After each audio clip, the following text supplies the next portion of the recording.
Doctor as రావు గారు దేశానికే గర్వించదగిన ఒక గొప్ప సైంటిస్టు, సాంకేతిక దార్శనికుడు. ఆయన జీవిత చరిత్రని తెరకెక్కించాలనే ఉద్దేశం మాకు కలగటానికి ఒక బలీయమైన కారణం కూడా లేకపోలేదు. ఆయన యొక్క జీవితం, ఆయన అనుభవాలు, ఆయన పడిన ఇబ్బందులు, బాధలు, గాథలు, ఆయన దాన్ని అధిగమించి ఒక పెద్ద సైంటిస్టుగా భారతదేశం గర్వించే విధంగా ఎలా ఎదిగాడో కొత్త తరానికి, యువతకు ముఖ్యంగా ఆదర్శప్రాయమైన ఆయన జీవితాన్ని తెలియపరచడానికి నిర్మించాలి ఎలాగైనా అనే భావనకు వచ్చాం. ఈ చిత్ర నిర్మాణానికి సంబంధించిన విరాళాలు కావాలి కాబట్టి శ్రేయోభిలాషులు, మిత్రులు, డాక్టర్ ఏఎస్ రావు గారి అభిమానులకి విరాళాల గురించి అప్పీల్ చేయటం జరిగింది. అనతి కాలంలోనే నిర్మాణానికి సరిపడా డబ్బులు పోగైనాయి. ఆ చిత్ర నిర్మాణానికి మేము పూనుకున్నాం. ఈ చిన్న ప్రయత్నాన్ని మీరందరూ ఆదరిస్తారని, ఆమోదిస్తారని మనసా వాచా కోరుకుంటున్నాను.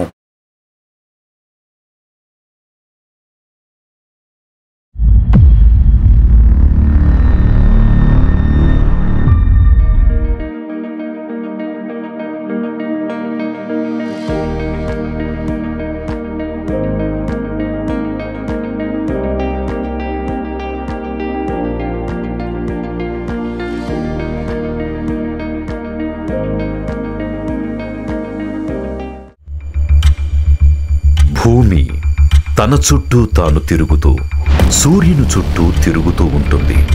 అచ్చు మనిషి కష్టాల చుట్టూ, సమస్యల చుట్టూ తిరిగినట్టుగా. భూమిలో 3వ వంతు నీరుంటుంది. అలాగే మనిషి జీవితంలో కష్టాలు, కన్నీళ్లు ఉన్నాయి. కానీ సంకల్ప బలం అని కూడా ఒకటుంది. అది అన్నింటికన్నా బలమైనది. ఈ నేల ఎందరో మహావ్యక్తులను కన్నది, ఎందరో కారణజన్ములను చూసింది. ప్రపంచ స్థాయిలో ఒక తరాన్ని, ఒక శతాబ్దాన్ని ప్రభావితం చేసిన వారు ఎందరో. వీరు వేసిన అడుగులు, వారి జీవితాలు ఆదర్శవంతంగా అజరామరమైన గ్రంథంలా దారి చూపాయి. ఆకాశంలో మెరుపే మెరిసిందో, పూలవానే కురిసిందో కాని తెలుగునేల పులకించిపోయేలా, తెలుగు జాతి గర్వించేలా ఒక వ్యక్తి అడుగులు సాగాయి. ఆ వ్యక్తి కుల, మత, వర్గ, ప్రాంతాలకు అతీతుడు, అందరివాడు, అందరి బంధువు. అతన్ని చూసిన ఆకాశం ముసిముసి నవ్వులు నవ్వుతుంది.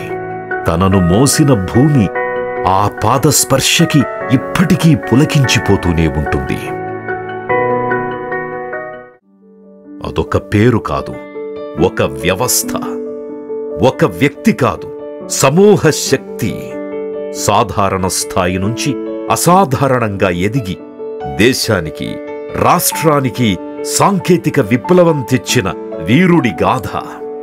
అశేష ఆవిష్కరణలు చేసి కూడా ఏం తెలియని వాడిలా మందహాసం చేసే మహానుభావుడి జైత్రయాత్ర.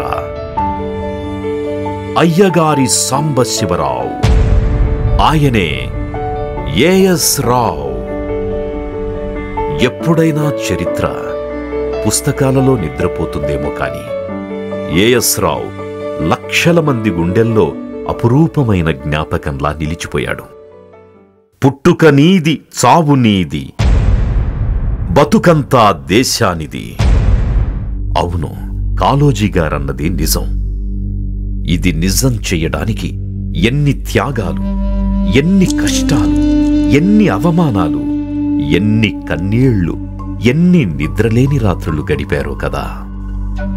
కంటికి కనిపించే లక్ష్యం ఎంత దూరమైనా సంకల్ప బలంతో సాగిపోతే కష్టం కష్టమే కాదు. బాల్యం అందమైనదే, కాని అది అందరిది కాదు కదా. ఆకలి కడుపు, ఒంటరి అడుగులు, నగ్నపాదాల నడక ఏ ప్రస్థానానికో అప్పుడు ఎవరికి ఎరుక. పశ్చిమ గోదావరి జిల్లా భీమవరానికి 7 కిలోమీటర్ల దూరంలో ఉన్న మోగల్లు అనే గ్రామంలో అయ్యగారి సాంబశివరావు జన్మించారు. ఈ ఊరికో చరిత్ర ఉంది. ఇక్కడే తెల్లవారి గుండెల్లో నిదురించిన అల్లూరి సీతారామరాజు జన్మించాడు. ఏఎస్ఆర్ అంటే పొడి అక్షరాలలో ఇద్దరి పేర్లు ధ్వనిస్తాయి. ఇద్దరూ యోధులే. ఒకరు విప్లవ పోరాటం చేస్తే ఇంకొకరు సాంకేతిక విప్లవం సాధించారు. 1914వ సంవత్సరం సెప్టెంబర్ 20వ తేదీన వెంకటాచలం సుందరమ్మ దంపతులకు 3వ సంతానంగా ఏఎస్ రావు జన్మించారు. తనకి ఇద్దరన్నయ్యలు. పేదరికం మాత్రం పెద్దన్నయ్య. దిగువ మధ్యతరగతి కుటుంబం. ఆకాశమే నీ హద్దు అయినప్పుడు కష్టాలు కన్నీళ్లు ఆ చిన్ని అడుగులను ఆపగలవా ఏంటి?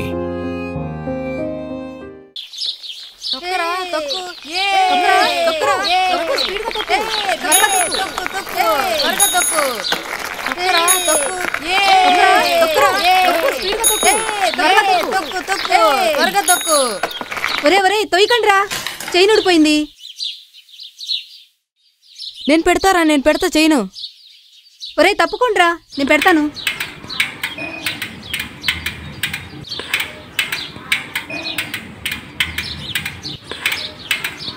అరే చి,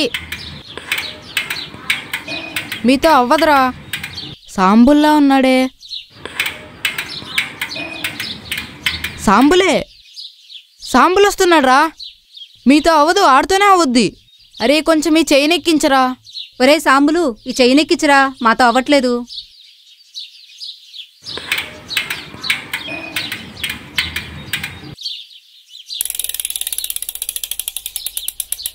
భలే భలే సాంబులు భలే తెలివైనోడ్రా. ఇదే సాంబులు పెద్దయ్యాక భారతదేశంలో ఎలక్ట్రానిక్ ఇంజనీరింగ్ రంగంలో అద్భుతాలు చేయగలడని ఎవరికి తెలుసు? కాలం మారుతున్నా సాంబులు కుటుంబ పరిస్థితి మారలేదు. సాంబులు వయస్సుతో పాటే పేదరికమూ పెరుగుతోంది. ఎలాగోలా ప్రాథమిక విద్య ముగిసింది. హైస్కూల్ విద్య ప్రశ్నార్థకంగా మారింది. ఏమీ సేతురాలింగ ఏమీ సేతురా. నమస్కారం అయ్యా. భోజనం కావాలా? మరేం కావాలి? చదువు కావాలయ్యా, పుస్తకాలు కావాలి. నీ మాటల్లో స్పష్టత, నీ కళ్ళల్లో తేజస్సు చూస్తుంటే భవిష్యత్తులో అద్భుతాలు చేసేట్లుగా ఉన్నావు. తప్పకుండా చదివిస్తాను, పద.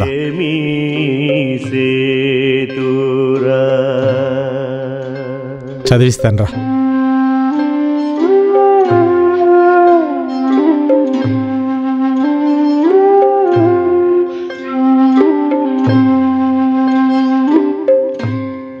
నమస్కారం మాస్టరు. ఓ మంచి మనసున్న పెద్దాయన మీ స్కూల్లో సాంబులుని తణుకు హైస్కూల్లో చేర్పించారు. అక్షరాలు దొరికాయి, పుస్తకాలు దొరికాయి, అన్నమే దొరకలేదు. ఆకలి మనిషికి గొప్ప గురువు. అది నేర్పించినన్ని పాఠాలు ఇంకెవరూ నేర్పరు. చదువుకోవాలి అనే సాంబులు సంకల్పం ఒకవైపు, ఆకలి మరోవైపు. చివరికి వారాలు చేసుకోవాలని నిర్ణయించుకున్నాడు. మెలుకొనవే రామ తులసి, మెలుకొనవే కృష్ణ తులసి, మెలుకొనవే లక్ష్మీ తులసి, మెలుకొనవమ్మా, మెలుకో తల్లి, మేలుకోవమ్మా. నమస్కారం అమ్మా. ఏం నాయనా? వారాలు చేసుకోవడానికి వచ్చానమ్మా. వారాలా? అవునమ్మా. నువ్వు మావాడివేనా? అదేనయ్యా, బ్రాహ్మణ పిల్లాడివేనా అని. అవునమ్మా. మా గోత్రమేనా?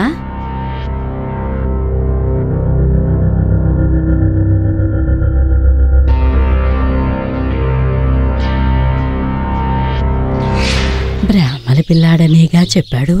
చూద్దాం.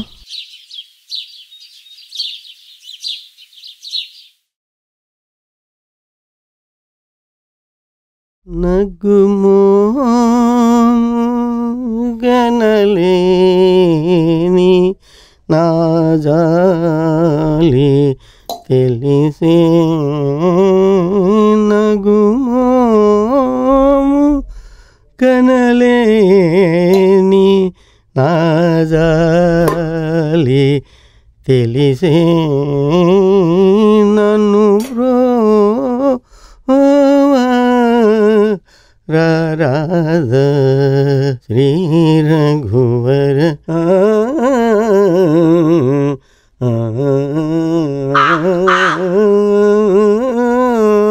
ఏమండోయ్, సాంబులు మన కులం వాడే గాని మన శాఖవాడు కాదు కదా, గోత్రమూ కలవట్లేదు. మన శాఖవాడేనే, కాదంటే నువ్వన్నట్టు గోత్రం కలవట్లేదు. సరేలే, ఇప్పటికి నా మాట వినవే.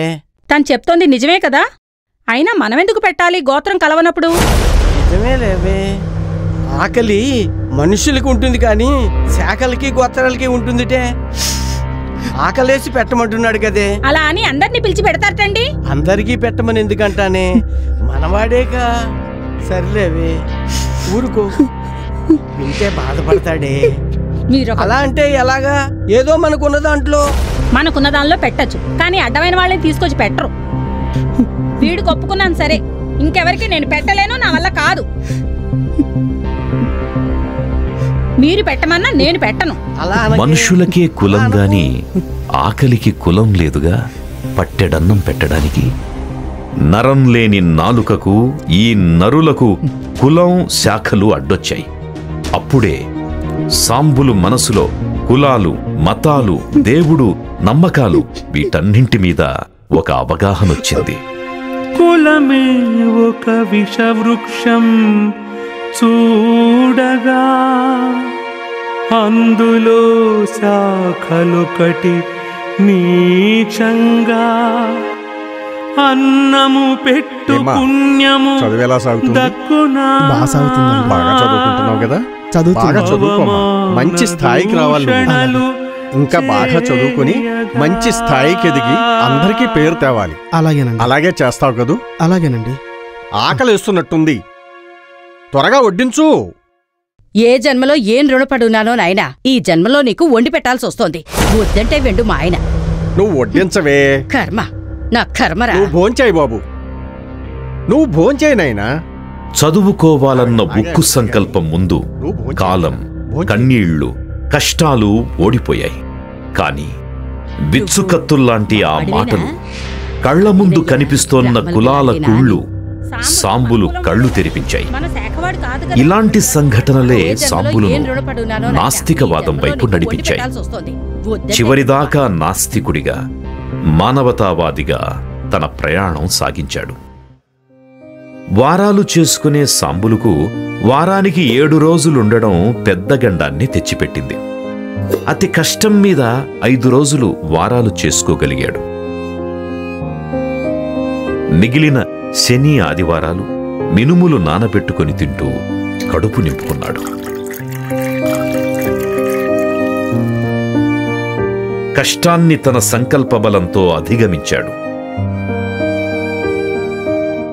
ఓ విద్యార్థులారా, స్మార్ట్ ఫోన్ లేకుంటే మీకిప్పుడు కష్టం. ఖరీదైన బైకులు, బట్టలు లేకపోవడం మీకు పెద్ద కష్టం. నిజమైన కష్టమంటే ఇదే మీకు ఈనాడు. అబ్బా, తొందరగా తెమ్మలండి. బా, ఈరోజు మేము పెళ్లి భోజనంకెళ్తున్నాం, వంట చేయలేదు. వెళ్ళు. నువ్వొకటి దాపురించావు మాకు. ఒక పూట తింటే ఇంకో పూట ఎప్పుడు తింటామో తెలియకపోవడం కష్టమంటే. అక్షరాలను నేర్చుకునే ఆరాటం, ఆకలి కడుపును నింపుకునే పోరాటం. తన కంచంలో 4 మెతుకులకు కూడా సరిగ్గా నోచుకోని సాంబులు పెద్దయ్యాక ప్రత్యక్షంగా కొన్ని వేల మందికి ఉద్యోగాలు, పరోక్షంగా కొన్ని లక్షల మందికి ఉపాధి కల్పించాడు. ఇది కదా ఎదగడమంటే, ఇది కదా మనిషి జీవన గమనమంటే. సాంబులు వారాలు చేసుకుంటూ మంచి మార్కులతో పాసయ్యాడు. వారానికి 5 రోజులే అన్నం తింటూ హైస్కూల్ విద్య పూర్తి చేశాడు. పై చదువు చదవడమెలా అన్నది సమస్యగా మారింది. ఒక సమస్యలోంచి మరో సమస్యలోకి మారడమే కదా మనిషి జీవితం అంటే. సంకల్పబలం ఒక్కటే సాంబులుని ధైర్యంగా నిలిపింది. ఇంత మంచి మార్కులు తెచ్చుకుని కాలేజీలో సీటు గురించి ఆలోచిస్తున్నావా? విజయనగరం కళాశాలలో అప్లై చేద్దువు గాని. పద పద.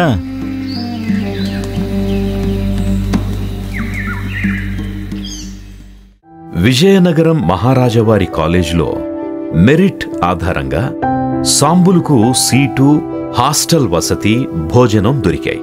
కానీ ఫీజులు, పుస్తకాలు మాత్రం దొరకలేదు. నేనున్నానని ఏడిపించే దారిద్ర్యంతో సాంబులు యుద్ధం మాత్రం ఆగలేదు. దీవించండమ్మా. విజయనగరంలో చదువు పూర్తి చేశాక బంధుమిత్రుల, ఇతరుల ఆర్థిక సాయంతో బెనారస్ హిందూ యూనివర్సిటీలోకి బిఎస్సి చదువు కోసం అడుగుపెట్టాడు.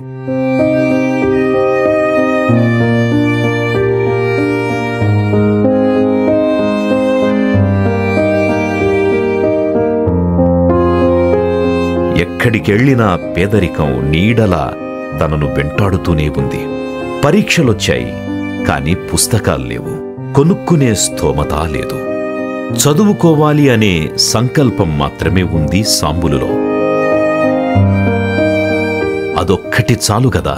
పరీక్షలప్పుడు అందరు విద్యార్థులు రేపటి పరీక్ష సబ్జెక్టు చదువుతుంటే ఆ పుస్తకాలు అడిగితే ఎవ్వరూ ఇవ్వరు కాబట్టి ఎల్లుండి జరగబోయే పరీక్షా పుస్తకాలను సాంబులు ఆ రోజు మిత్రుల వద్ద అడిగి తీసుకుని చదివేవాడు.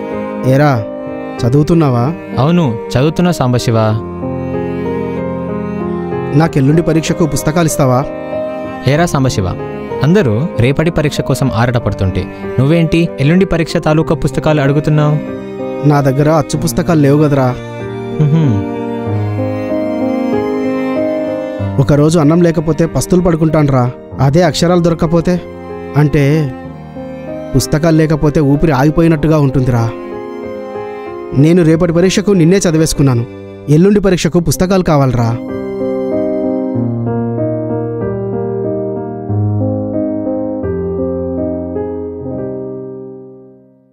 ఈ పరీక్షలు తొందరగా ముగిసిపోతే బాగుండు సాంబశివ.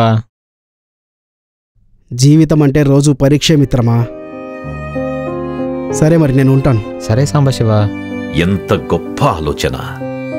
జీవితం వడ్డించిన విస్తరిలో ఉన్న గోల్డెన్ స్పూన్తో పుట్టిన, చదువును నిర్లక్ష్యం చేస్తోన్న ఈ దేశ భావితరాల వారసులారా, చూస్తున్నారా సాంబులు కష్టాలు? పరీక్షలైతే ఏదో విధంగా చదివాడు కాని మొదటి సంవత్సరం ఫీజు కట్టలేదని ఎగ్జామ్ రాయనివ్వలేదు సాంబుల్ని.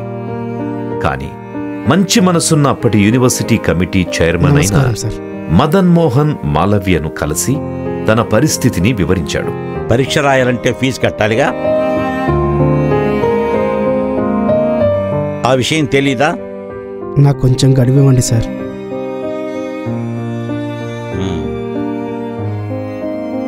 పరీక్షలకు బాగా ప్రిపేర్ అయ్యావా? Yes sir. పాస్ అవుతావుగా? తప్పకుండా పాస్ అవుతాను సార్. ఫస్ట్ క్లాస్లో పాస్ అవుతాను.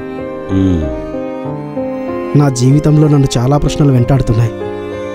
వాటన్నింటికీ నా చదువుతోనే సమాధానం చెప్పాలనుకుంటున్నాను సార్. దయచేసి నన్ను ఎగ్జామ్స్ రాయడానికి అలో చేయండి సార్. మాలవ్య అర్థం చేసుకుని అనుమతించాడు.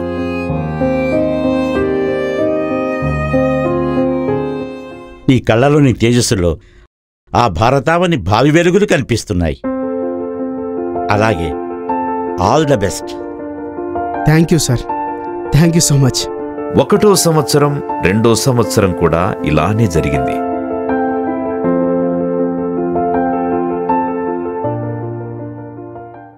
ఫీజు కట్టలేదు. రూల్స్ ప్రకారం అతన్ని ఫైనల్ పరీక్షలు రాయనీయమని తేల్చి చెప్పారు. 3 ఏళ్ల శ్రమ, 3 ఏళ్ల కష్టం, చివరికి పరీక్ష రాయకుండా ఆగే పరిస్థితి. కళ్లల్లో కన్నీళ్లు. తన ప్రయాణం, తన కష్టాలు, తన సంకల్పం అన్నీ గుర్తుకొచ్చాయి. కాని ఏం చెయ్యలేని పరిస్థితి. కళ్ల నిండా నీళ్లు, గుండెల నిండా దుఃఖం. తన పరిస్థితిని చెబుతూ ఇక ఇంటికొస్తున్నాను అని సాంబులు తన అన్నకు టెలిగ్రామ్ ఇచ్చాడు.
ఏంటండి అదోలా ఉన్నారు? ఎందుకలా ఉన్నారండి? మన పక్కింటి సాంబడు సాంబులకేమైంది? ఫీజు కట్టలేదని పరీక్ష రాయనివ్వలేదు. వాడు టెలిగ్రామ్ ఇచ్చాడు. చదువు మానేసి తిరిగొచ్చేస్తున్నట్ట. ఆ టెలిగ్రామ్ చూశాక డబ్బులు కట్టలేకపోతున్నందుకు వాళ్ళ అన్నయ్య కళ్ళనీళ్లు పెట్టుకున్నాడు. పాపం సాంపులు 3 ఏళ్ల కష్టం వృధా అయిపోతోంది. అయ్యయ్యో, డబ్బులు కట్టలేని స్థితి తనది. కాలం ఎంత కష్టం తెస్తుందో చూడు. మనం కూడా ఏం చెయ్యలేని పరిస్థితి. ఆ దేవుడే ఏదైనా కాస్తంత దారి చూయిస్తే బావుణ్ణు. సరే, మీరు భోంచేయండి.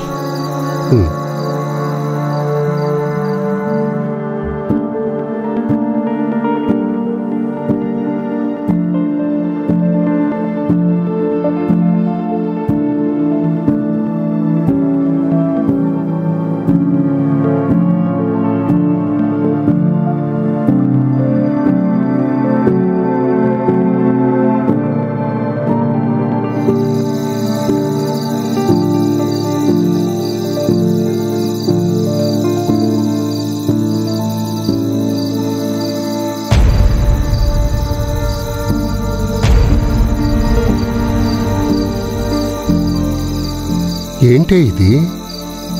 ఏం చేస్తున్నావు? సాంబుల్ చదువుకోవాలండి. వాడు పరీక్షలు రాయాలి. వాడు చాలా చురుకైనవాడు. ఇవి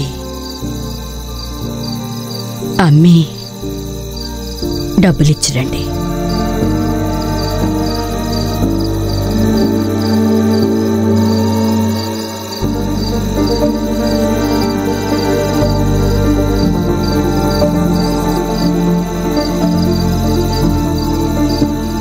సరే, నేను ఆ పని మీద ఉంటా. నువ్వు కాస్త ఎంగిలిపడు. సరే. ఆ అర్ధరాత్రి చీకట్లో పోస్ట్ మాస్టర్ శ్రీ పైడిమర్రి వెంకట్రామయ్య, సాంబులు అన్నయ్య వెళ్లి సాంబులుకు టెలిగ్రామ్ ఇచ్చారు.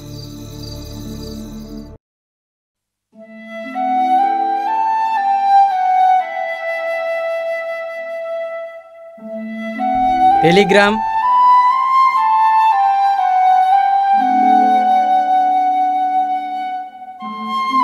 ఇంటి నుంచి టెలిగ్రామ్.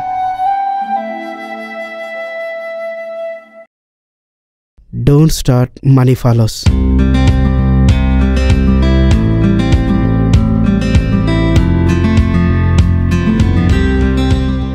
పోస్ట్ మాస్టర్ గారి భార్య దయవల్ల సాంబులు పరీక్షలు రాశాడు.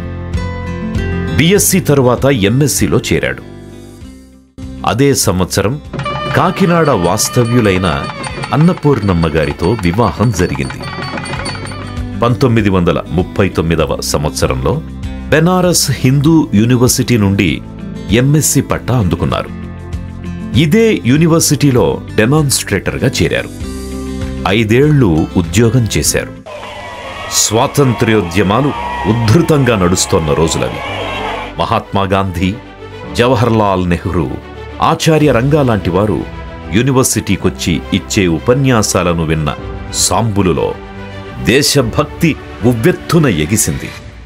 ఈ దేశానికి ఏదో ఒకటి చెయ్యాలి అన్న తపనకు అప్పుడే బీజం పడింది. భూమిలో విత్తనం నాటితే అది కొన్నాళ్లకు భూమిని చీల్చుకుంటూ మొలకెత్తుతుంది. సంకల్పం కూడా అంతే. కష్టాలను ఎదిరిస్తూ, కాలాన్ని ప్రశ్నిస్తూ సాంబులు జీవితం సాగింది. ఎంఎస్సి అయ్యాక అమెరికాలోని స్టాన్ఫోర్డ్ యూనివర్సిటీలో ఉన్నత చదువులకై తన బ్యాచ్ వాళ్లు ట్రై చేస్తున్నారని తెలిసి తాను వెళ్తే బాగుండును అననుకున్నాడు సాంబులు. వెళ్లాలంటే ఖర్చులు ఊహలకందనివిగా ఉన్నాయి. నమస్కారం సార్.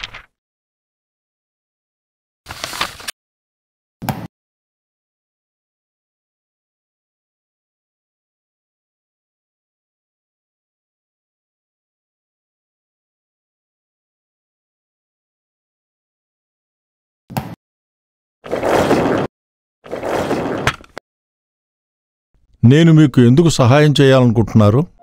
సాయం అనేది ఒక విత్తనం లాంటిదని నేను నమ్ముతాను. ఒక విత్తనం భూమిలో నాటితే అది మొలకెత్తి పుష్పించి ఫలించి ఎంతోమందికి ఆకలి తీరుస్తుంది, నీడనిస్తుంది. బాగా చెప్పేవయ్యా. నాకు చదువుకునే వాళ్ళన్నా చదువు చెప్పేవాళ్ళన్నా చాలా ఇష్టం. మీకు తప్పక సహాయం చేస్తాను.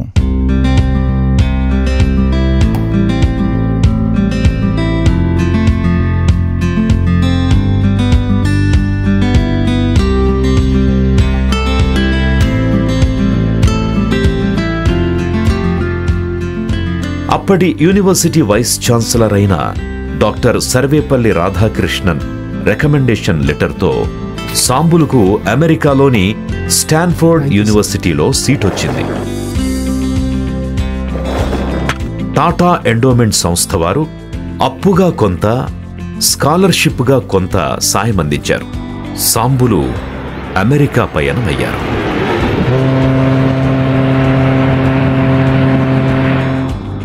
అప్పటికే తనకి అన్నపూర్ణమ్మకి ఓ పాప పుట్టింది. 1945 నుండి 1947 వరకు స్టాన్ఫోర్డ్ యూనివర్సిటీలో చదివారు సాంబులు. నీరు లేని ప్రదేశాల్లో రాతి పొరల్లో పెరిగే చెట్ల వేళ్లు రాతి పొరల్లోకి చొచ్చుకొనిపోయి అక్కడి నీటిని స్వీకరించి ఎదుగుతాయి. ఓర్పు సహనంతో ఎదిగే సాంబులులాగా ఒక జీవితం ముందు తరాలకు పాఠాలుగా మారడం, ఒక మేధస్సు దేశానికి వరంలా మారడం అంటే ఏంటో సాంబులు చేసి చూపించారు. స్టాన్ఫోర్డ్ యూనివర్సిటీలో హ్యూలెట్ ప్యాకర్డ్, హెచ్పి సంస్థ స్థాపకులైన డేవిడ్ ప్యాకర్డ్ సాంబులుకు రూమ్మేట్ కావడం విశేషం. సాంబులును తను అక్కడే ఉండమన్నారు, అద్భుతాలు చేద్దామన్నారు. కానీ అద్భుతాలు భారతదేశంలో కదా చెయ్యాల్సింది. అక్కడే ఉంటే గొప్పవాడయ్యేవారేమో, అక్కడే కంపెనీ స్థాపించి డబ్బు పేరు సంపాదించేవాడేమో. కానీ గొప్ప దేశభక్తుడు కాబట్టి అవన్నీ కాదని మాతృదేశానికొచ్చారు. తిరిగొచ్చాక తెలిసింది తన పాప అనారోగ్యాలతో ఈ లోకాన్ని విడిచిందని. తను తెచ్చిన బట్టలు, బార్బీ బొమ్మను ఎవరికివ్వాలి, ఏం చెయ్యాలి? కర్తవ్యం తెలిసిన వారికి కన్నీళ్లు తాత్కాలిక అడ్డుతెరలే. దుఃఖాన్ని గుండెల్లో దాచుకుని మళ్లీ అడుగులు ముందుకేశాడు. ఒక అడుగు ఇంకో అడుగు వేయిస్తుంది. అదే ధైర్యాన్నిస్తుంది. అదే లక్షల మందికి సాయపడుతుంది. టాటా ఎండోమెంట్ వారిచ్చిన అప్పు తీర్చడానికి టాటా ఎండోమెంట్ ఆఫీసుకెళ్లాడు సాంబులు. ఇక్కడే భారతదేశపు సాంకేతిక చరిత్ర ఓ మలుపు తిరిగింది. బెంగళూరులోని టాటా ఇన్స్టిట్యూట్లో ప్రముఖ శాస్త్రవేత్త హోమీజే బాబా కాస్మిక్ కిరణాలపై పరిశోధన చేస్తున్నారు. తనను కలవమని సలహా ఇచ్చారు టాటా సంస్థ వారు. ఈ సలహా, ఈ కలయిక భారతదేశ సాంకేతిక నడవడినే మార్చేసింది. ఈ సంస్థలో ఫిజిక్స్ హెడ్గా పనిచేస్తున్న నోబెల్ అవార్డు గ్రహీత సివి రామన్తో కూడా పరిచయం ఏర్పడింది ఏఎస్ రావు గారికి. 1947లో భారతదేశానికి స్వాతంత్ర్యం వచ్చిన సంవత్సరమే ఏఎస్ రావు, హోమీజే బాబాలు కలిశారు. ఈ కలయిక 20 ఏళ్ల పాటు కొనసాగింది. ఈ 20 ఏళ్లలో ఎన్నో అద్భుతాలు చేశారు. దేశాన్ని సాంకేతికంగా ఎంతో అభివృద్ధి చేశారు. హోమీజే బాబా ప్రమాదవశాత్తు మరణించాక ఏఎస్ రావు గారి బాధ్యత మరింత పెరిగింది. కాస్మిక్ కిరణాల పరిశోధన బాధ్యత ఏఎస్ రావు గారు తీసుకున్నారు. బాబా అటామిక్ రీసెర్చ్ సెంటర్ ట్రాంబేకి మారిన తరువాత ఎలక్ట్రానిక్స్ విభాగానికి ఏఎస్ రావు గారు ఇన్ఛార్జిగా బాధ్యతలు స్వీకరించారు.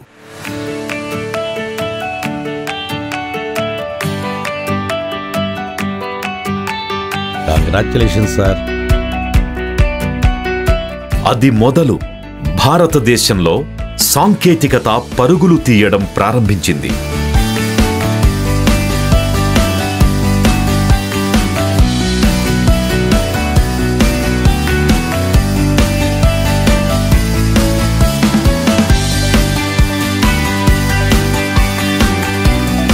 భారతదేశ తొలి పరమాణువు రియాక్టర్ అప్సరా రూపకల్పనలో ప్రధాన పాత్ర వహించిన వారిలో ఏఎస్ రావు గారు ఒకరు.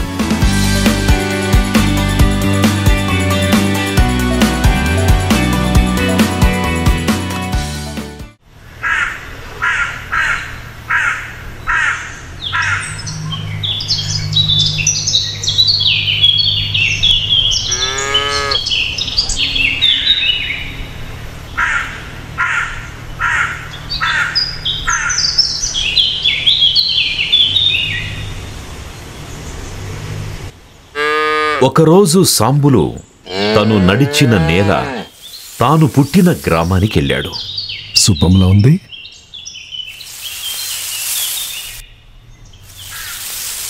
శుభమా?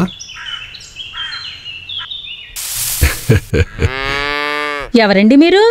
నేను శుభమ్మా, సాంబుల్ని. చిన్నప్పుడు నీతో కలిసి చదువుకున్నాను కదా, గుర్తొచ్చానా? సాంబులు నువ్వా? నువ్వు చిన్నప్పుడు నాకెన్నోసార్లు నువ్వుండలు ఇచ్చేదాను, గుర్తుందా? నీకోసం స్వీట్స్ తీసుకొచ్చా,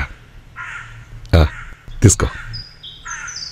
అప్పటి విషయాలు నువ్వింకా మర్చిపోలేదా సాంబులు? చేసిన దానాన్ని మర్చిపోవచ్చు, కానీ పొందిన సాయం ఎప్పుడు గుర్తుంచుకోవాలి. వస్తాను సుబ్బమ్మ. అలాగే సాంబులు.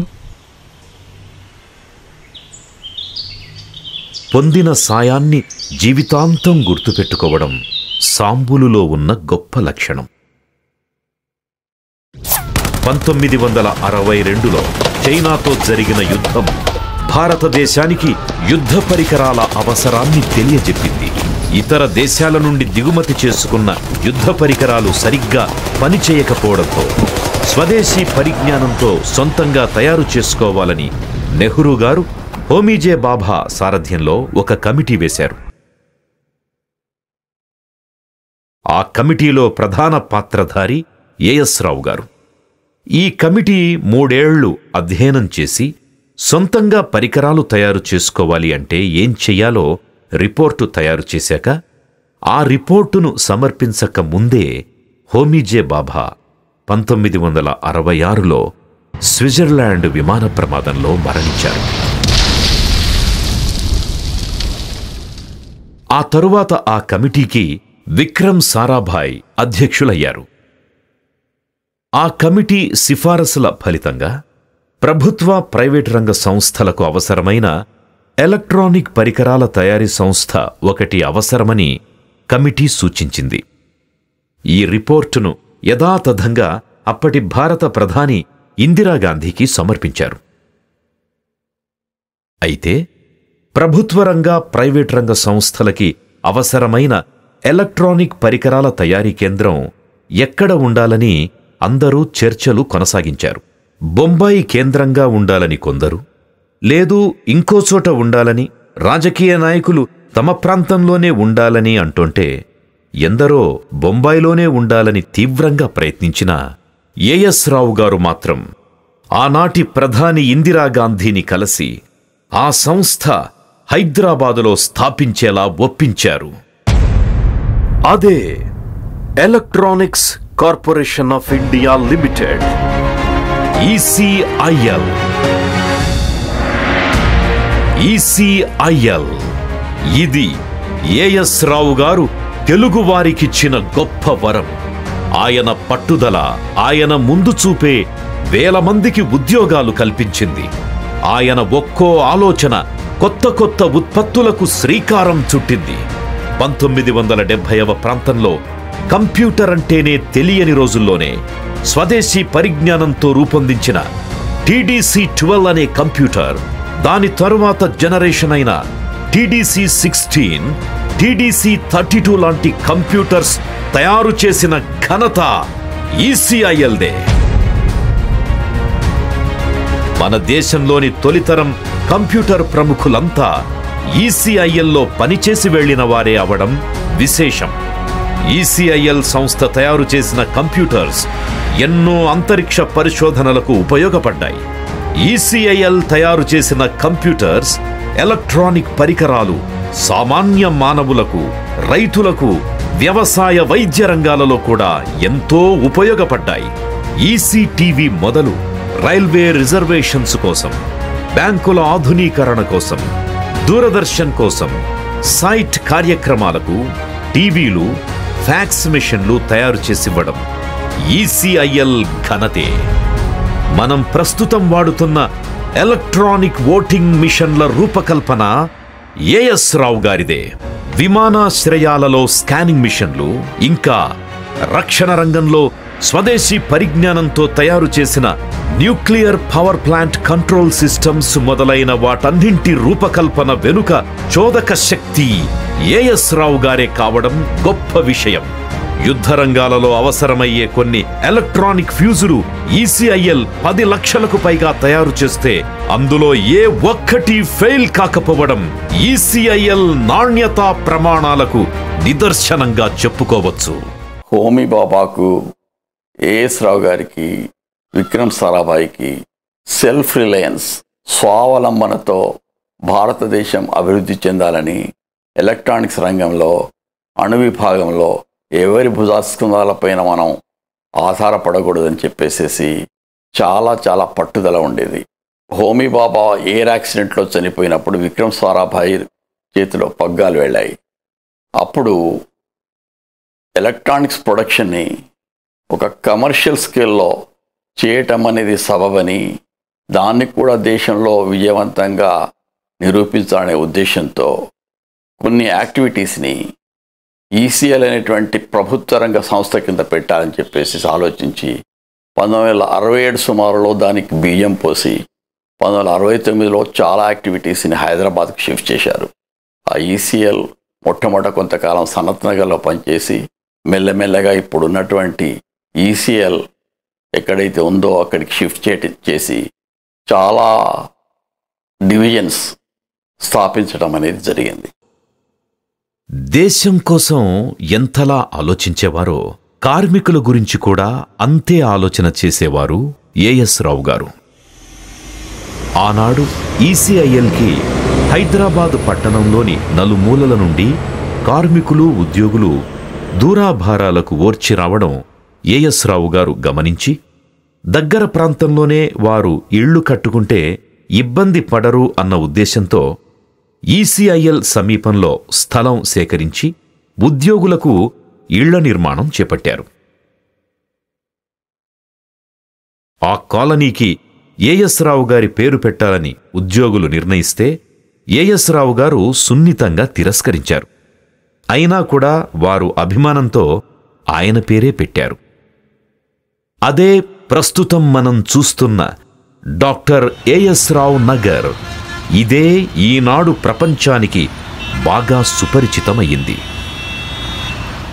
ఈసీఐఎల్ని ఆయన ఎలా నడిపారంటే, ఈసీఐఎల్లో అసలు ప్రపంచంలోనే మోడల్ ఈసీఐఎల్. ఈసీఐఎల్లో ఉన్న ప్రమోషన్ పాలసీ ప్రపంచంలో ఏ ఆర్గనైజేషన్లో ఉండదు. ఆఖరికి బిలో 8th క్లాస్ చదువుకుని ప్రమోషన్ పాలసీ లేని ఉద్యోగాలు చేసే వాళ్ళని కూడా ఇంటర్నల్గా క్లాసెస్ పెట్టి వాళ్ళని ఎడ్యుకేట్ చేసి వాళ్ళకు ప్రమోషన్లు ఇచ్చి 8th క్లాస్ బిలో వాడు కూడా ఈసీఐఎల్లో ఆఫీసర్ అయ్యాడు. ఆ రకంగా అందరూ బాగుండాలి అనే ఏకైక దృక్పథంతో పనిచేసిన మనిషి. అందువల్లే ఆయన ఏది చేసినా కూడా మానవత్వం, మానవ ఈ కోణం అనేది ఆయన ఏ క్షణం మర్చిపోలేదు. డాక్టర్ ఏఎస్ రావు గారు తన పేరును పెట్టడానికి స్వచ్ఛందంగా అంగీకరించిన సంస్థ అవార్డ్ కౌన్సిల్. ఈ అవార్డ్ కౌన్సిల్ 1989వ సంవత్సరంలో ప్రారంభమైంది. అప్పటి నుంచి ఇప్పటి వరకు దేశవ్యాప్తంగా విద్యార్థులలో ఉన్న ప్రతిభను వెలికితీస్తూ వారికి అవార్డ్స్ అందిస్తూ డాక్టర్ ఏఎస్ రావు అవార్డ్ కౌన్సిల్ పేరుతో నిరాఘాటంగా సేవలందిస్తూ అందరి మన్ననలు పొందుతున్నది.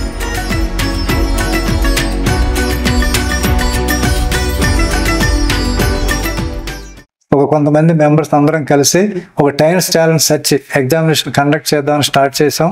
ఎంటైర్ ఆంధ్రప్రదేశ్ తెలంగాణలో 15,000 మంది స్టూడెంట్స్.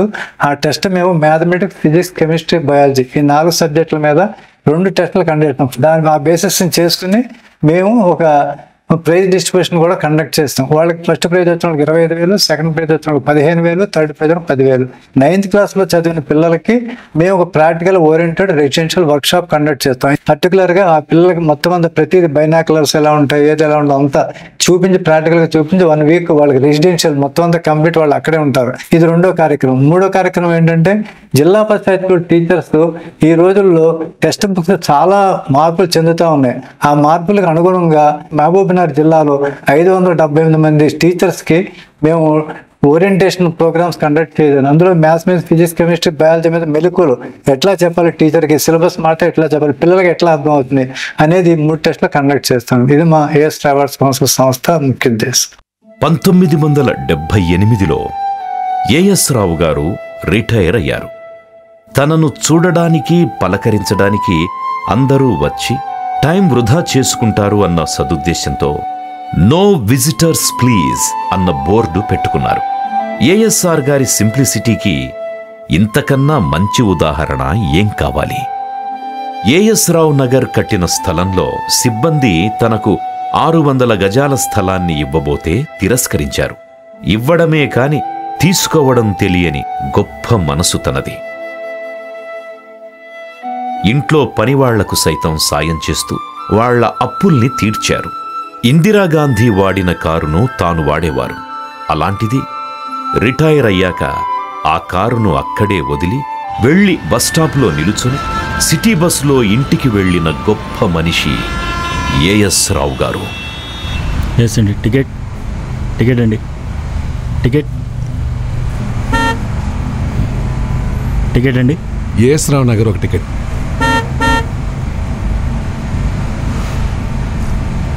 ఏఎస్ రావు నగర్ బస్ స్టాప్ వచ్చినప్పుడు కాస్త చెప్పమ్మా. అంత పాపులర్ ఏరియా ఏఎస్ రావు నగర్ మీకు తెలీదా? అడుగుతున్నారు, చెప్పొచ్చుగా. నమస్కారం సార్. మీరు బస్సులో ప్రయాణం చేయటం ఏంటి సార్? మీరు ప్రజలందరికీ దేవుళ్ళు లాంటి వారు సార్. మీరు నిల్చోవటం ఏంటి సార్? నేను మీ అందరిలాగే మామూలు మనిషినేనండి. పర్లేదు కూర్చోండి. సారీ సార్, కూర్చోండి. తెలియక అడిగేశాను. సరే పర్లేదు బాబు. అణు రియాక్టర్లు తయారు చేసిన సైంటిస్టు, ఈసీఐఎల్ని నిర్మించిన గొప్ప రూపశిల్పి, దూరదృష్టి కలిగిన ధీశాలి, పద్మశ్రీ, పద్మభూషణ్ డాక్టర్ ఏఎస్ రావు గారు అందరినీ దాటి ఇలా సాధారణ వ్యక్తిలా నడుస్తూ వెళ్లడం ఆయనకే చెల్లింది.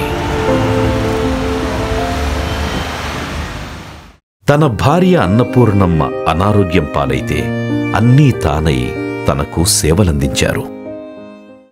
రిటైర్మెంటు అనంతరం ఏఎస్ రావు గారింట్లో పనిచేసే సిబ్బంది 3 ఉండేవారు. వారెవరంటే పెద్ద రాములు, దొడ్డ రాములు, నరసమ్మ.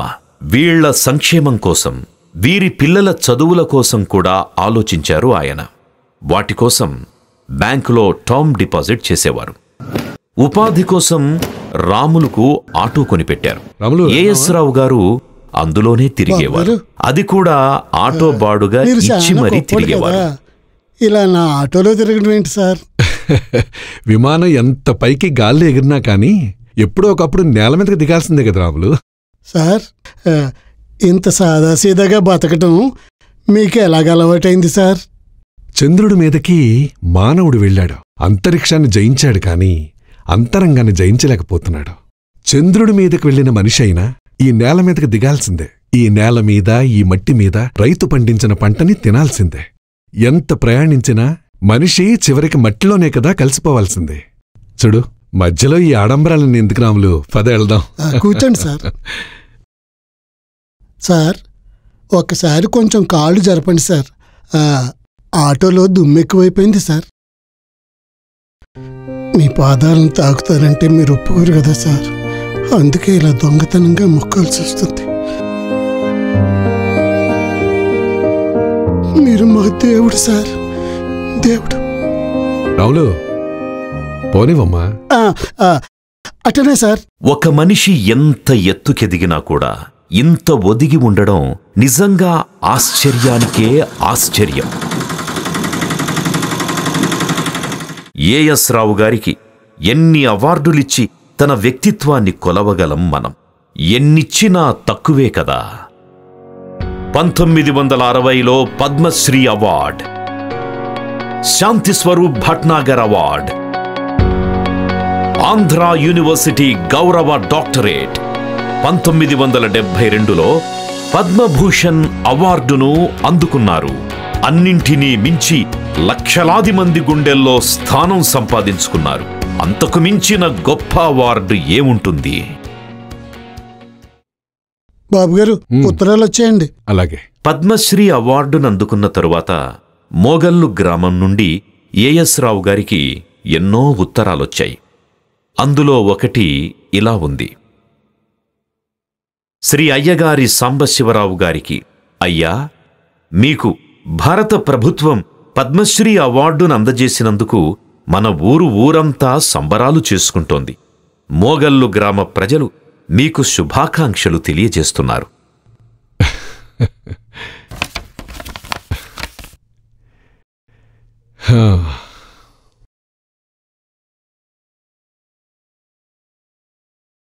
ఆ ఉత్తరానికి ఏఎస్ రావు గారు ఇలా బదులిచ్చారు.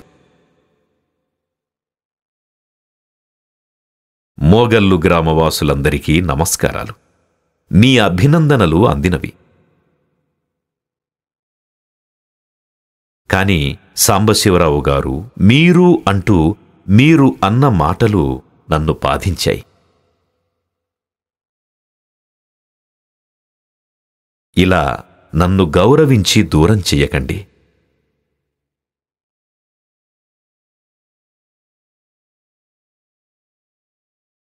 ఎంత ఎదిగినా నేనెప్పుడూ మీ సాంబులునే. సాంబులు అనే పిలుపు నాకు ఆనందాన్నిస్తుంది. మీరు సాంబులు అని రాసినట్టయితే నేనెంతో సంబరపడేవాణ్ణి. కృతజ్ఞతలు. భవదీయుడు మీ సాంబులు. ప్రతి మనిషిని గౌరవించడం ఏఎస్ రావు గారికున్న గొప్ప లక్షణాలలో ఒకటి.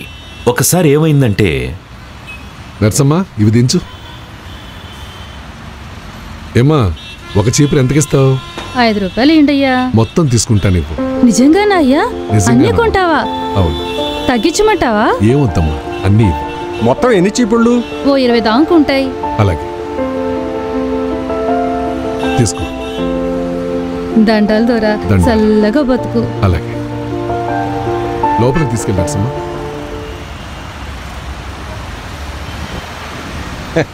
ఏంటి సార్, అవన్నీ కొనటం అవసరమా? అన్ని చీపుళ్ళు మీరేం చేస్తారు సార్? నాకు అర్థమైంది సార్. ఆవిడ గర్భిణిగా ఉందని సహాయం చేస్తున్నారు, కానీ చీపుర్లకు బదులుగా డబ్బులు ఇవ్వచ్చుగా. అలా చేస్తే తన ఆత్మగౌరవాన్ని నేను తగ్గించిన వాడిని అవుతాను. తనకు సోమరతనం నేర్పిన వాడిని అవ్వద్దనే మొత్తం తీసుకున్నాను. ఇరువైపులా ఇద్దరం హ్యాపీగా ఉన్నాం. ఎందుకంటే ఏం కావాలి? సార్, మీరు చాలా గొప్పవారు సార్. పొగడకండి. పదవీ విరమణ చేసిన తరువాత సుమారు 6 నెలల పాటు ఆయన ఎవ్వరినీ కలవలేదు. ఒకరోజు తన ఇంటి బాల్కనీలో నిలుచొని వరుసగా వెళుతున్న ఈసీఐఎల్ బస్సులను చూస్తున్నారు. ఒకవైపు ఆనందం, మరొకవైపు ఇంతమందితో కలిసి పనిచేసిన వాణ్ణి కదా, వీళ్ళందరికీ దూరమయ్యానే అన్న బాధ తన ఆలోచనల్లో, మనసులో ఉంటుంది. అదెప్పుడూ తన పరిమళాన్ని కోల్పోదు. రిటైర్మెంటు తీసుకున్నాక కూడా కార్మికుల గురించి, సిబ్బంది గురించే ఆలోచించేవారు ఆయన. 2000 సంవత్సరంలో సాంబులు గారిని మేము మోగల్లు గ్రామస్తులుగా చూడటానికి హైదరాబాదు వెళ్ళాం. అయితే అప్పటికే వృద్ధాప్యం, ఒంటరితనంతో ఉన్నారు. ఎవరిని కలుసుకోవటానికి పెద్దగా ఇష్టపడేవారు కాదు. ఎందుకంటే కాలక్షేపం, కబుర్లు, డాంబికం ఆయనకి ఇష్టం ఉండేది కాదు. కానీ మేము మోగల్ నుంచి వచ్చాం, తప్పనిసరిగా మిమ్మల్ని చూడాలని అనుకుంటున్నాం అని విజ్ఞప్తి చేసిన తర్వాత వారు అనుమతి ఇచ్చారు. వారి ఇంట్లోకి వెళ్ళాం. వారు అనేక విషయాల్ని వారి ద్వారా తెలుసుకున్నాం. ఆ వృద్ధాప్యంలో కూడా వారికి ఎవరో ఇంట్లో సహాయకులు ఆ సమయానికి లేరు. వారే స్వయంగా టీ కాచి తీసుకొచ్చి మా అందరికీ టీని ఇచ్చారు. డాక్టర్ ఏఎస్ రావు గారికి మోగల్లు గ్రామ ప్రజల తరపున, పశ్చిమ గోదావరి జిల్లా ప్రజానీకం తరపున హృదయపూర్వకమైనటువంటి నివాళులు అర్పిస్తున్నాం. తన గురించి ఒకే ఒక్క విషయంలో ఆలోచించారు. అది తన మరణానంతరం జరిగే అంత్యక్రియల గురించి. అవును, వాటి గురించి మాట్లాడుకోవాలంటే ఏఎస్ రావు గారి సంతానం గురించి చెప్పుకోవాలి.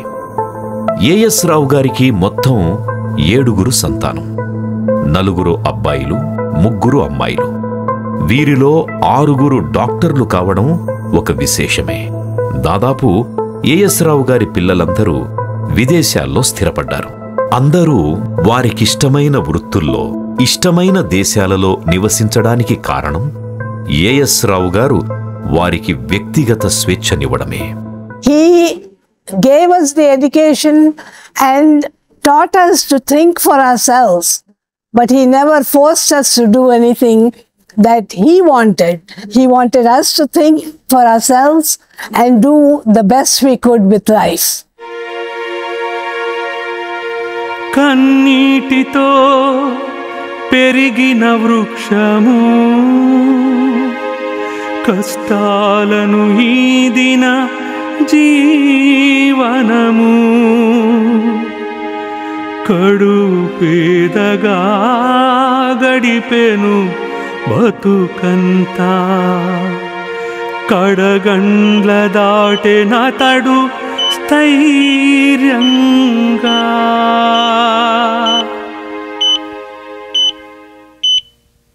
అది 2003వ సంవత్సరం. తన 89వ ఏట అస్వస్థతకు గురైన ఏఎస్ రావు గారిని అమితంగా ఆరాధించే రామరాజు గారు నిమ్స్ హాస్పిటల్లో చేర్పించి అన్నీ తానే అయి సేవలందించారు. కాని ఫలితం దక్కలేదు. చివరకు ఆరోగ్యం విషమించి అక్టోబర్ 31వ తేదీన డాక్టర్ ఏఎస్ రావు గారు కన్ను మూశారు.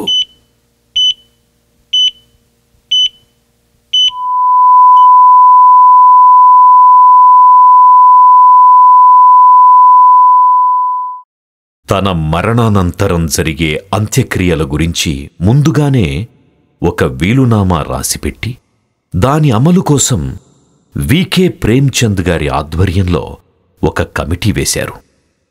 తాను కోరుకున్నది ఆ కమిటీ వారి సమక్షంలోనే జరగాలని ఆశించారు డాక్టర్ ఏఎస్ రావు గారు. ఇంతకీ అందులో ఏం రాశారంటే, అయ్యగారి సాంబశివరావు అను నేను కోరుతున్నదేమనగా, ఇంటిలో కాని హాస్పిటల్లో కాని మరే చోటైనా నేను ఏ కారణం చేతైనా మరణిస్తే సమీపంలోని విద్యుత్ దహన వాటికలో నా యొక్క అంత్యక్రియలు జరిపించండి.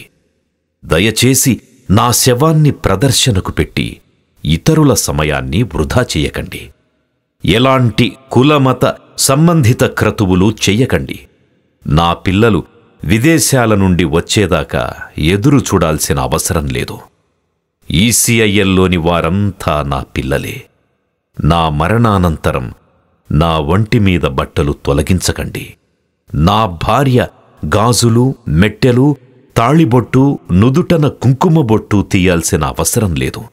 నా శరీర దహన క్రియల ఖర్చుల నిమిత్తం సరిపడా డబ్బును చెక్కు రూపంలో వికే ప్రేమ్చంద్ గారికి అందించడం జరిగింది. ఆ డబ్బు మాత్రమే వాడగలరు.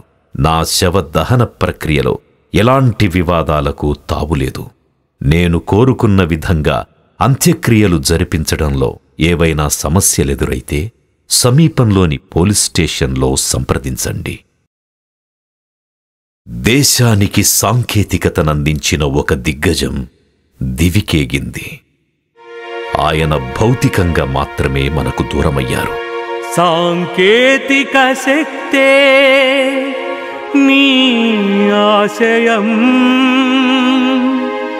స్వావలంబనన్నదే నీ ధ్యేయం. శ్రామిక సౌఖ్యమే నీ స్వప్నం. ఏఎస్ రావు గారు నీ జ్ఞాపకాలే అమరం అమరం.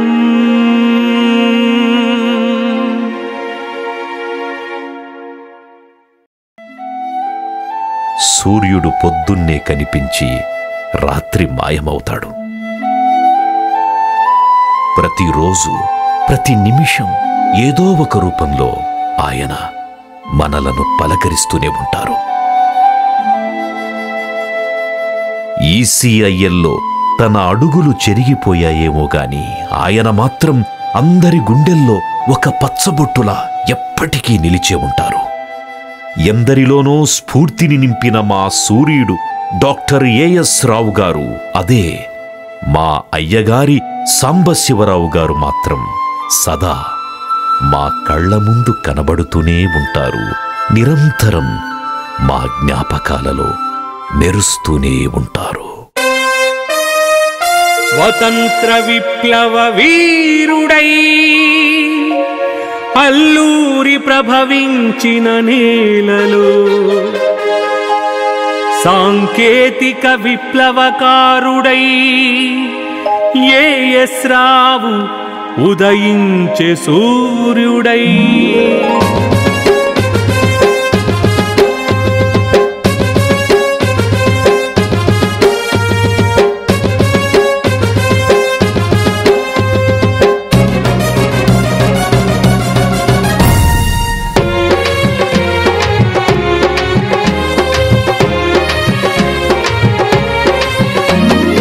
ఏఎస్ రావు అంటే ఒక దివ్య దీప్తి, ఏఎస్ రావు తరతరాలకే నవ్య స్ఫూర్తి. లక్ష్య సాధన కథనే ఆదర్శమూర్తి, ఈసీఐఎల్ అతను వెలిగించిన దివిటి. ఏఎస్ రావు అంటే ఒక దివ్య దీప్తి, ఏఎస్ రావు తరతరాలకే నవ్య స్ఫూర్తి.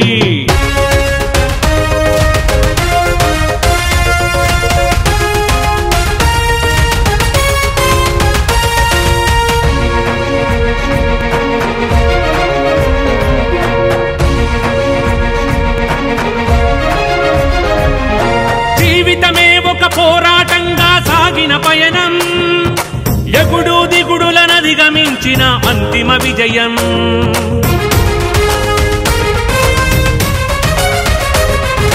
జీవితమే ఒక పోరాటంగా సాగిన పయనం, ఎగుడు దిగుడులనధిగమించిన అంతిమ విజయం. చీకటి బాటను ఆగక సాగిన వెలిగిన ఉదయం, ఎందరో బ్రతుకుల వెలుగులు నింపిన ఏఎస్ రావు ఒక తేజం. చీకటి బాటను ఆగక సాగిన వెలిగిన ఉదయం, ఎందరో బ్రతుకుల వెలుగులు నింపిన ఏఎస్ రావు ఒక తేజం. ఏఎస్ రావు ఒక తేజం, ఏఎస్ రావు ఒక తేజం. ఏఎస్ రావు అంటే ఒక దివ్య దీప్తి, ఏఎస్ రావు తరతరాలకే నవ్య స్ఫూర్తి. ఏఎస్ రావు అంటే ఒక దివ్య దీప్తి, ఏఎస్ రావు తరతరాలకే నవ్య స్ఫూర్తి.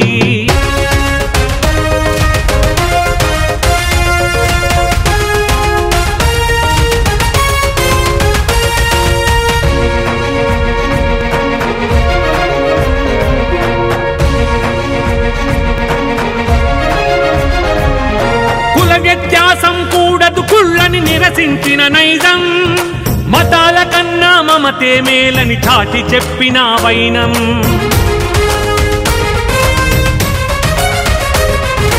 కుల వ్యత్యాసం కూడదు కుళ్ళని నిరసించిన నైజం, మతాల కన్నా మమతే మేలని చాటి చెప్పిన వైనం. ఉపాధి మార్గం చూపించాలని ఏఎస్ రావు స్వప్నం, ఉద్యోగులకు సుఖమందాలని అతని ఏకైక లక్ష్యం. ఉపాధి మార్గం చూపించాలని ఏఎస్ రావు స్వప్నం, ఉద్యోగులకు సుఖమందాలని అతని ఏకైక లక్ష్యం.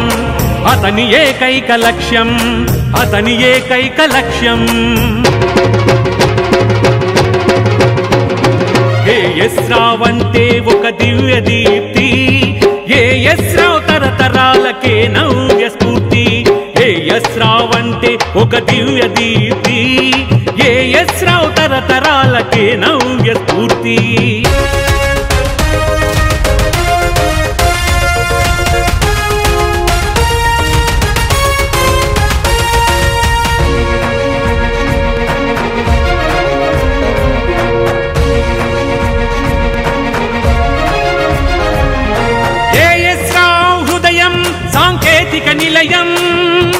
ఈసీఐఎల్ ఆయనకి ఉచ్ఛ్వాసం నిశ్వాసం.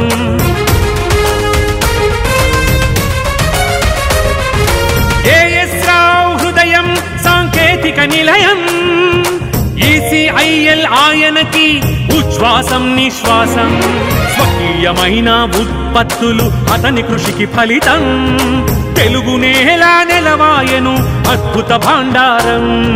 స్వకీయమైన ఉత్పత్తులు అతని కృషికి ఫలితం. తెలుగు నేల నెలవాయను అద్భుత భాండారం. అద్భుత భాండారం. అద్భుత భాండారం.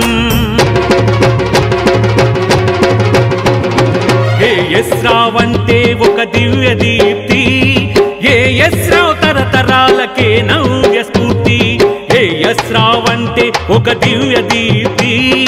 ఏఎస్ రావు తరతరాలకే నవ్య